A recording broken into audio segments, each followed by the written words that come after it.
सच्चे शहंशाह सतगुरु सत्यानंद दयाल की दया और सतगुरु की प्यारी साथ संगत, देवी और सज्जनों, गुरु दरबार में आप सबका बहुत बहुत स्वागत है।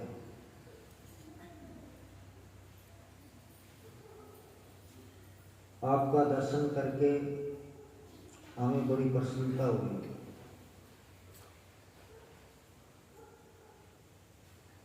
क्योंकि आपके अंदर वही परमात्मा है जो हमारे अंदर है।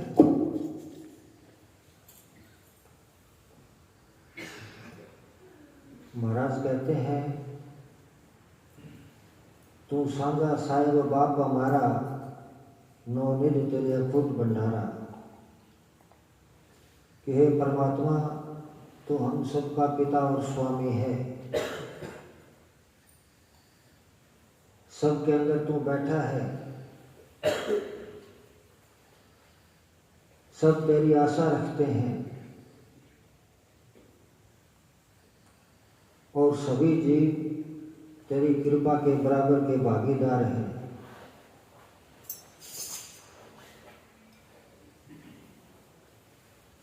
तो कहते हैं कि सत्संग और गुरु दरबार के लिए बढ़ाया गया हर एक कदम करोड़ों अश्वमेध यज्ञ के फल के बराबर होता है।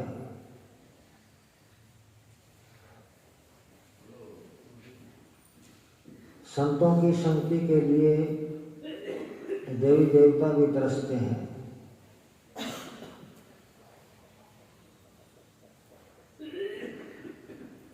सौद भेदी गुरु की संगति और नाम की अंतर्मुख साधना को सच्चा तीर्थ माना गया है।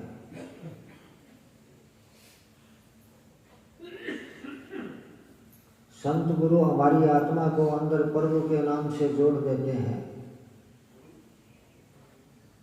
जिससे जन्म जन्मांतरों के कर्मों का कोट जो है वो उतर जाता है और हमारी आत्मा निर्मल हो जाती है।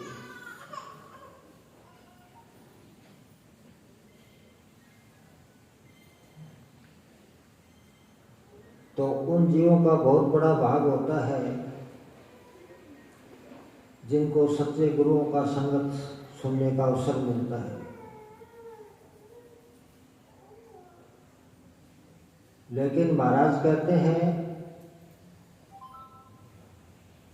कि जहाँ घर गुरु भक्ति नहीं, संत नहीं मेहमान, तहाँ घर जम डेरा दिया, जीवित भय मुसान। कि जिस घर में गुरु भक्ति नहीं, उस मालिक की भजन बंदगी नहीं, जहाँ कभी संतों का सत्संग नहीं होता, प्रभु का यश नहीं गाया जाता, उसको याद नहीं करते, वहाँ यमराज का पहरा रहता है। वो घर घर नहीं बल्कि एक शमशान भूमि के समान है।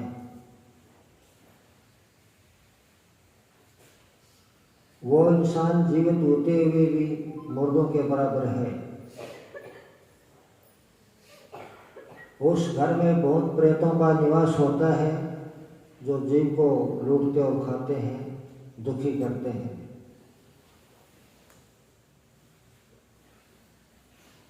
लेकिन कुल मालिक की कृपा के बिना ना तो हमारा पूरा सतगुरु से मिलाप हो सकता है और ना ही हम उसके बताए हुए मार्ग पर चल सकते हैं। अनंत जन्मों के शुभ कर्म और उस परमात्मा की दया मेहर से ही हमें सच्चे व पूर्ण गुरु की संगति प्राप्त होती है।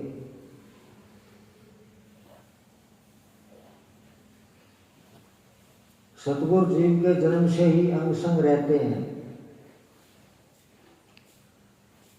वह हमारे सच्चे साथी व परम हितैषी हैं। महाराज कबीर साहब ने बताया है कि सतगुरु शिष्य के जीवन काल में सहायता नहीं करते, बल्कि जीव की मौत के समय और मौत के बाद भी साथ होते हैं। जब भी जीव पर दुख संकट के बादल छा जाते हैं, हमारी परिस्थिति बद से बदतर हो जाती है,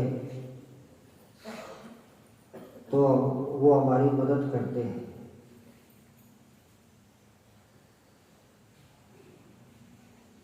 देहधारी गुरु हमें परमात्मा के साथ जोड़ने वाली एक कड़ी है, क्योंकि वो सत स्वरूप होते हैं और हमारी रूह भी उसी सतनाम पिता की अंश है। इसलिए जब भी हम सतगुरु से मिलते हैं तो उनके साथ अपनापन महसूस होता है। कभी ऐसा भी लगता है कि हम नामदान लेने से पहले उनसे मिल चुके हैं।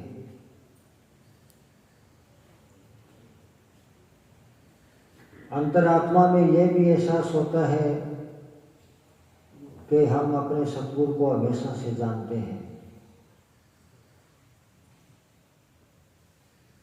जैसे जैसे सतगुरु से हमारा प्रेम प्यार बढ़ता जाता है तो हम उस परम आनंद का अनुभव करने लगते हैं और हमारा हृदय भक्ति भाव व शुक्राना से भर जाता है।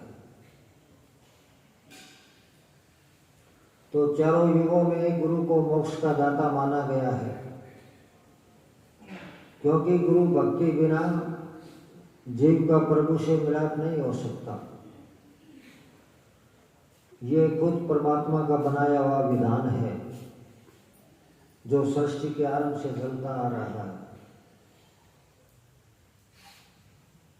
पिया को खोजत बिरमा थके सुर नर मुनि देवा, कहे कबीर विचार के करो सतगुरु की सेवा। बिरमा विष्णु महेश जैसे देवता लोग भी उस प्रभु को खोजते खोजते हार गए। वो इस सृष्टि के रचयिता थे, पालन पोषण करने वाले थे, पूरी व्यवस्था को बनाने वाले, देखने और चलाने वाले थे, लेकिन वो भी उस महान ताकत परमात्मा को नहीं जान पाए, क्योंकि सतगुरु के बगैर ज्ञान नहीं होता। गुरु बिन ज्ञान ना उपजे, गुरु बिन मिले ना मोक्ष, गुरु बिन लखे ना सत्य को, गुरु बिन मिटे ना दोष।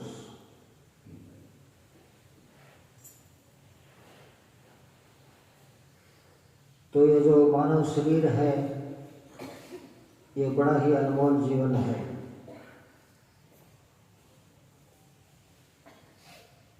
कहते हैं करोड़ों जन्मों तक 184 में भटकने के बाद हमें ये नसीब होता है।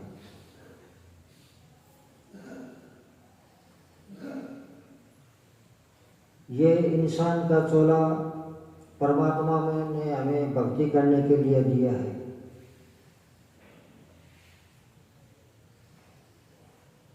इस दुनिया की कोई भी असलियत नहीं है।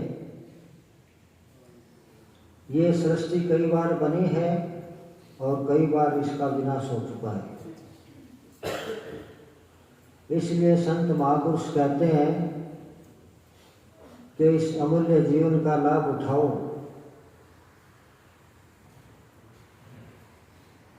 बाल बच्चे, दुनिया का खाना पीना, ऐश आराम आदि सब हमें पिछले जन्मों में मिलता आया है। अगर कोई ऐसी चीज है जो हम पहले नहीं कर सके,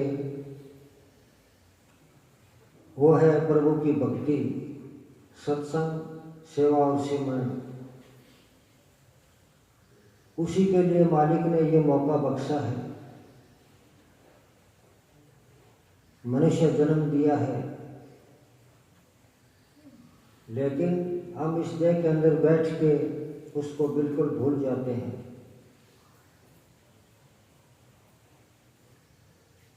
शराबों में, कबाबों में, विषय विकारों में,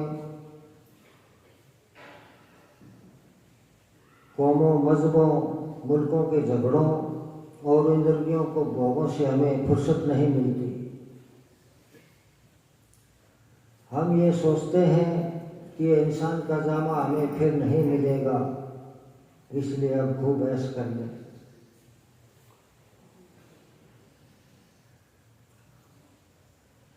तो इस मानव शरीर के अंदर उस मालिक की भक्ति या नाम की कमाई करके हम इस जन्म मरण के बंधनों से आज़ाद हो सकते हैं। इसका हमें लाभ उठाना चाहिए।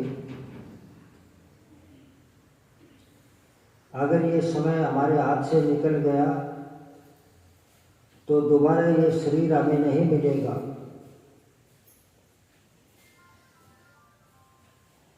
कि जहाँ आशा तहाँ बासा, जहाँ सूरत वही मकान। जहाँ आशा जहाँ बासा होई, उसी को बचा सके न कोई। के अंत समय में जहाँ भी हमारी आशा होती है वहीं जाकर शरीर धारण करना पड़ता है।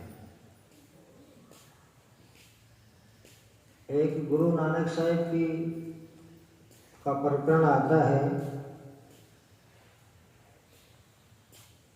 एक बार बाबा नानक देव जी अपने 5-7 शिष्यों के साथ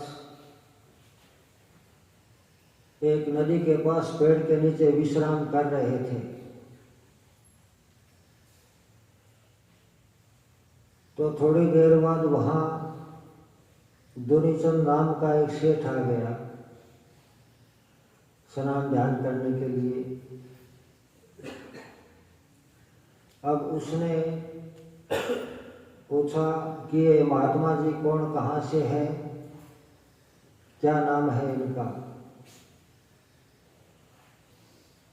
किसी ने बताया कि लाला जी ये तो बाबा नानक देव जी महाराज हैं। अब ये सुनकर सेठ को बड़ी खुशी हुई। उसने सोचा ये तो बहुत बड़े महान पुरुष हैं, इनका कई बार नाम भी सुना है, लेकिन भागों से आज इनका दर्शन हो गया, ये बहुत अच्छा हुआ। अब सेठ महाराज के पास जाकर चरण स्पर्श प्रणाम किया और हाथ जोड़कर कहने लगा कि गुरुजी, मेरा नाम दुनीचंद सेठ है। मैं यहाँ नज़दीक गांव में रहता हूँ और आज मेरे घर पर लंगर भंडारा चल रहा है। सभी नगरवासी पंडित विद्वान खाना खाने के लिए आएंगे, इसलिए आपको भी आज मेरे घर पर जाकर भोजन करना पड़ेगा। तो गुरु नानक साहिब जी ने पूछा कि लाला जी, तैने ये लंगर भंडारा किसके लिए करवाया है? तो सेठ ने कहा कि अपने पिता पितरों के कल्याण के लिए। ये सुनकर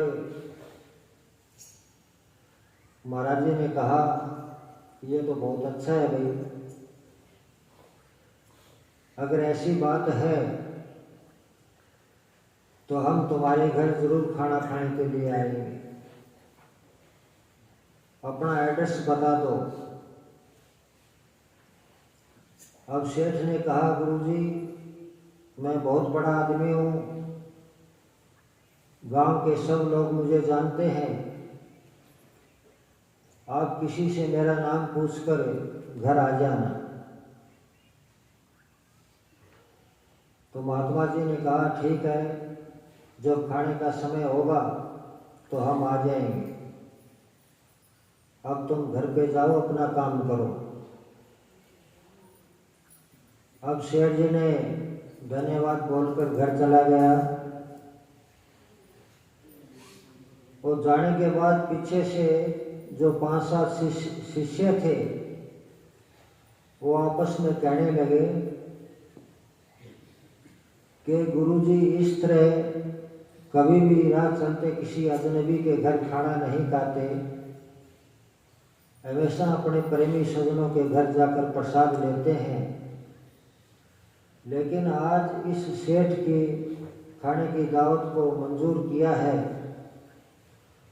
तो इस बात में जरूर कोई राज होगा। चलो कभी बाद में पूछेंगे। अब घंटा 2 घंटा बाद में गुरु नानक साहब और अपने शिष्यों के साथ सेठ के घर चले गए। तब लाला जी को बड़ी खुशी हुई, अच्छा मान सम्मान किया। कहने लगा कि गुरुजी भोजन का समय हो गया है, पहले आप भोजन कर लो। सबका भोजन लगवा दिया। गुरु नानक साहब ने प्रसाद बनाकर सेठ से एक बार फिर पूछा कि लाला जी यहाँ सैकड़ों पंडित विद्वान खाना खाकर गए हैं, उन्होंने आपके पिता के बारे में कुछ बताया, कुछ कहा? तो सेठ ने कहा कि सभी पंडित विद्वान तो यही कहते हैं कि आपके पिता का कल्याण हो गया,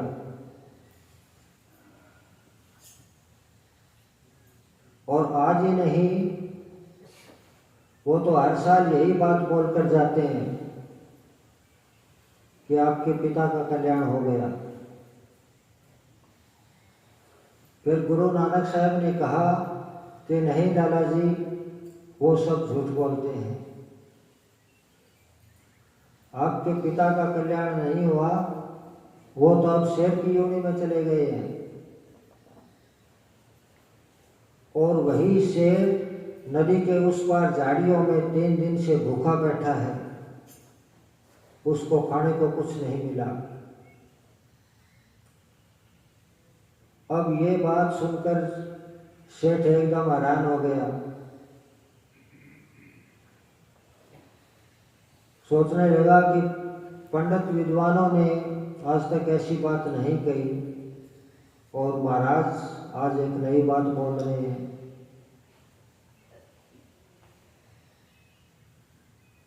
फिर कहने लगा गुरुजी, मैं आपकी इस बात पर कैसे विश्वास करूं कि मेरा पिता अब शेर बन गया है? तो गुरु नानक साहब जी ने कहा कि अगर उस शेर के अंदर तुझे तेरा पिता का रूप दिखाई देगा तो मेरी बात को मान जाएगा। अब लाला जी ने कहा कि गुरुजी, अगर उस शेर के अंदर मुझे मेरा पिता दिखाई देगा तो मुझे विश्वास हो जाएगा। तो गुरुजी ने कहा भी जाओ, उस शेर के पास तुम जाओ, तब तुम्हें पता चलेगा। और साथ में ये भोजन भी लेकर जाओ, उसको खिलाकर आना है। अब लाला जी ने 15-20 आदमी साथ में लिया और वहाँ चले गए जहाँ वो भूखा प्यासा थका हारा शेर बैठा था। जब दूर से देखा तो शेर को विश्वास तो हो गया कि शेर तो बैठा है। अब धीरे धीरे करके उसके नजदीक गए तो लाला जी को एकदम अपने पिता का रूप दिखाई दिया शेर के अंदर। तब सेठ ने सोचा कि ये तो वास्तव में तेरा पिता है। महात्मा जी सच बोल रहे थे। अब उनको जो भय था शेर का वो खत्म हो गया। वो भाग के नजदीक गए और जाके कहने लगा, पिताजी आपके साथ ये ऐसा क्यों हुआ? मैंने आपके कल्याण के लिए लंगर भंडारा करवाया, दान पुण्य भी किया, बहुत कुछ किया, लेकिन फिर भी आप शेर की योनि में आ गए। अब वो शेर जवाब देता है। अब हम कहेंगे कि भी जानवर क्या कभी बोल सकता है? जानवर नहीं बोलता, लेकिन उसके अंदर एक गुरु नानक साहिब की ताकत बोल रही थी। तो शेर ने कहा कि बेटा, ये एक बहुत बड़ी दुख भरी कहानी है। जिस समय मैंने शरीर को छोड़ा था, उस वक्त अपने पड़ोसी के घर मांस मट्टी बन रहा था और उसकी गंध से मुझे मांस मट्टी खाने की इच्छा हो गई।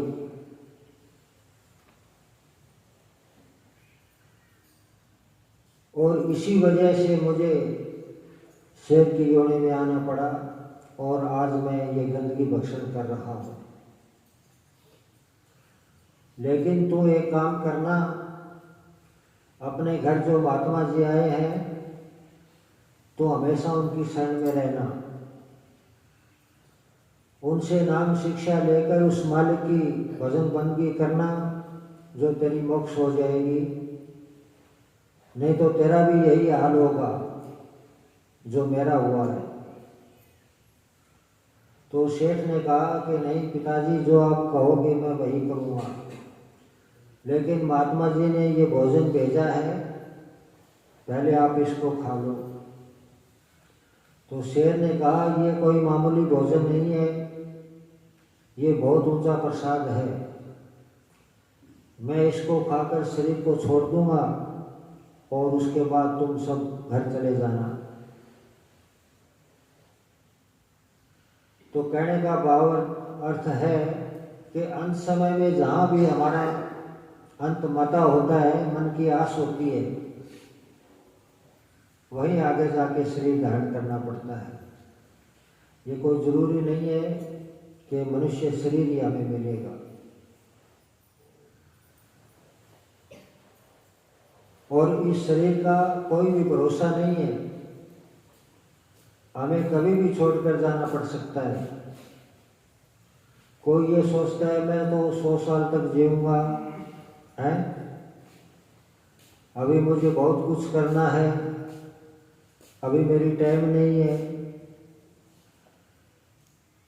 ये हमारा भ्रम है। तो जब तक हमारे पास समय है, तब तक उस मालिक के नाम की कमाई करो, अपने जीवन को सुधारो, इसे अच्छा बनाओ, सद्गुणों से भरो, सेवा प्रेम भक्ति का मार्ग अपनाओ, अपने ज्ञान और कर्म इंद्रियों को शुभ कर्मों में लगाओ, जितने भी बुराइयां हैं उनको छोड़कर नेक मार्ग पर चलो। अपने तन मन धन और वचन से ऐसा कोई बुरा कर्म मत बनाओ जिसके कारण हमारी आत्मा को दोबारा संसार में आकर दुख भोगना पड़े।